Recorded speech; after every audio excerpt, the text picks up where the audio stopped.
يزال الخير حيا لا يزال إن في الدنيا بارے میں تمہارے پاس کوئی علم نہیں ہے، لہذا اس کی تفصیل تم سمجھ نہیں سکتے ہو۔ روح آسمان سے آتی ہے، جسم زمین میں بنتا ہے، پھر 4 مہینے بعد اللہ اس کو آپس میں جوڑ دیتا ہے، زندگی متحرک ہو جاتی ہے، روح ہی کے ساتھ زندگی کی بقا رہتی ہے۔ جب اللہ اسے واپس نکال لیتا ہے تو سارے ٹائٹل ہٹ کر صرف ایک نام سب کو مل جاتا ہے، اور وہ میت کا ہوتا ہے۔ وہ حضرت مولانا ہو، وہ کوئی ڈاکٹر ہو، بادشاہ ہو، صدر وزیر ہو، سارے اعزاز ٹائٹل ہٹا کر اس پر میت کا لفظ۔ کاش تم دیکھ سکتے وہ منظر جب اللہ کے فرشتے نافرمانوں کی روح کو نکال رہے ہوتے ہیں تو ان کے منہ پہ بھی مارتے ہیں، ان کی کمر پر بھی مارتے ہیں،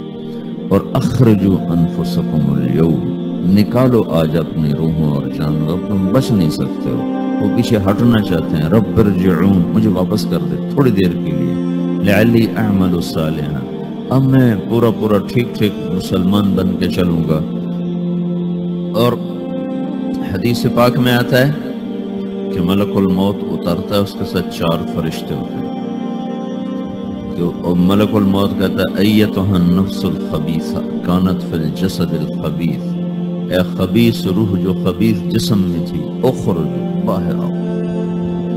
تو وہ حیران، پریشان، خوف زدہ، تو اس کے جواب میں اس کو ملک الموت کہتا ابشری بحمیم وغساق وآخر من شکلہ ازواج،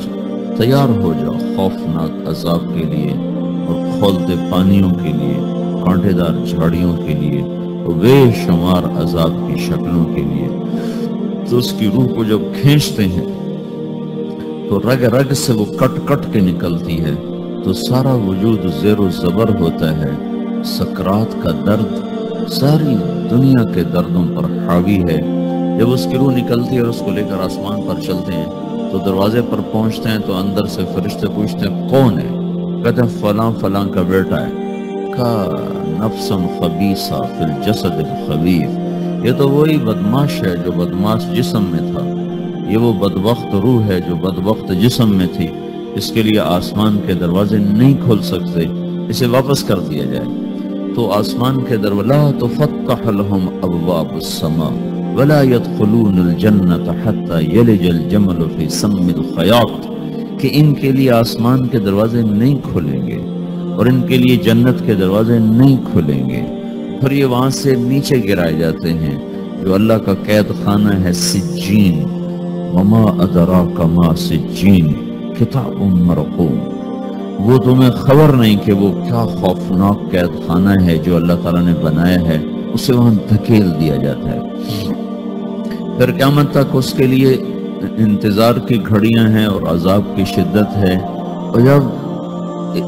کوئی نیک آدمی اللہ تعالیٰ کے دربار میں جانے کا اس کا وقت آتا ہے تو اس کے لیے بھی فرشتے آتے ہیں اور آ کر اس کو خوشخبری دیتے ہیں اور آ کر اس کو تسلی دیتے ہیں کہ آپ غم نہ کریں،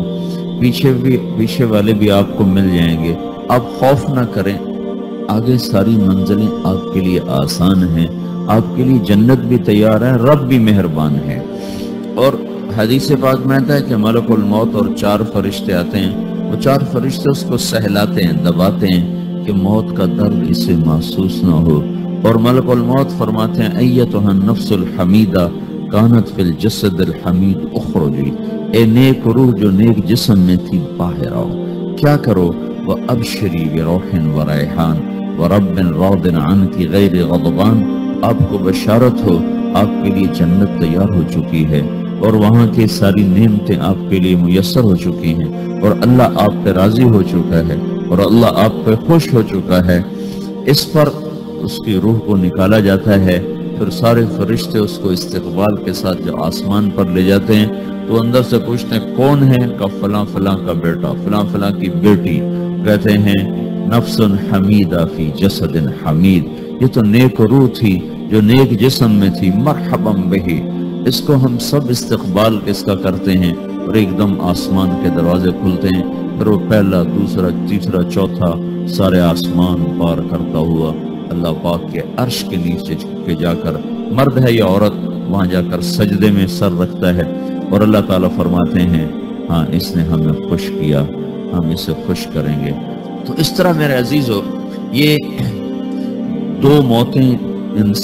ہر انسان دیکھتا ہے، یا وہ جنت کے فرشتوں کا استقبال دیکھتا ہے یا جہنم کے فرشتوں کی مار اور پٹائی کو سہتا ہے۔ ہمارے علاقے کی بتا رہا ہوں، اپنے علاقے، ایک زمیندار مر گیا، اس کی قبر کھودی ساری بچھوؤں سے بھری، ایسے جیسے چیونٹیاں پھر رہی ہوتی، تو انہیں وہ بند کر کے دوسری کھودی، ساری بچھوؤں سے بھری، پھر وہ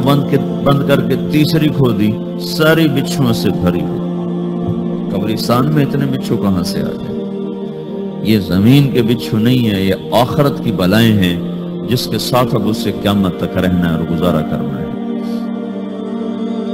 تو یہ دو طرح کی موتیں روزانہ لوگ مرتے ہیں، روزانہ لوگ مرتے ہیں۔ جب نماز کا وقت ہوتا ہے ملک الموت ساری دنیا کا چکر لگاتا ہے اور دیکھتا ہے کون پڑھ رہا ہے کون نہیں پڑھ رہا، کون پڑھ رہا ہے کون نہیں پڑھ رہا۔ جو نماز کی پابندی کرتا ہے اس کی موت آسانی سے ہوتی ہے، جو نماز میں غفلت کرتا ہے اس کے ساتھ موت کے وقت شدت اور سختی اختیار کی جاتی ہے۔ تو بھائیو یہ ایک جسم ہے، ایک روح ہے۔ روح باقی رہنے والی چیز ہے، جسم مٹ جاتا ہے، پھر اللہ سے قیامت کے دن نیا جسم عطا فرمائے، ایک نیا جسم دیا جائے گا۔ روح وہی ہے جو اللہ کے خزانوں میں جمع ہو جاتی ہے، نافرمان کی سیاہ کالی روح ہوتی، فرما بردار کی روشن چمکدار روح۔